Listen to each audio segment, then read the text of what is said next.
Северной Осетии подобный детский турнир по хоккею проводится впервые. Открытый Кубок Республики разыграют 4 команды.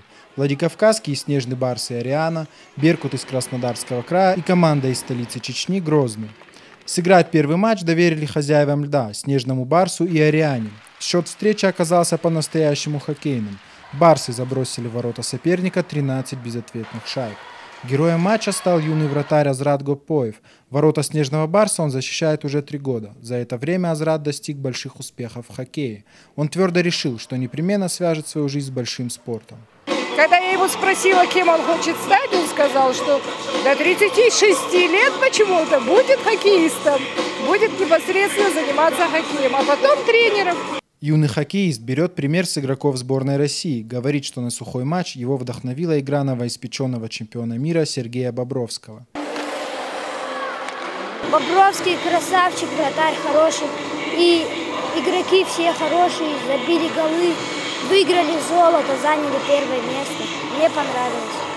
Я когда вырасту, я хочу в дальнейшем стать хоккеистом, вратарем лучшим.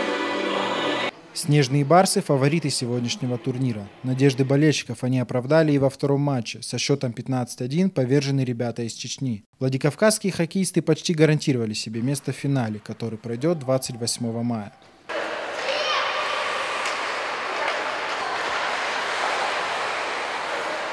В Северной Осетии хоккей набирает популярность. Специалисты прогнозируют, что в скором времени спортсмены из Северной Осетии смогут представить сборную России на Олимпийских играх. Количество детей, занимающихся в секции, растет с каждым днем.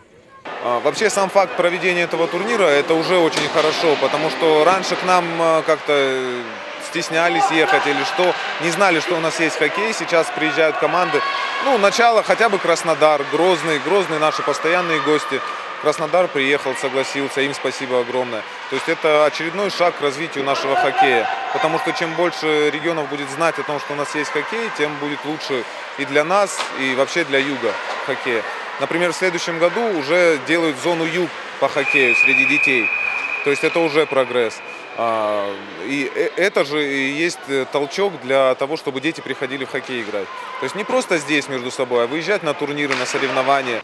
Для владикавказских хоккеистов этот турнир – последний старт в сезоне. Впереди летние каникулы, а затем предсезонные сборы. На лед они выйдут уже в августе и сразу начнут подготовку к новым победам. Батрас Пухаев, Борис Сопоев, Осетия ТВ.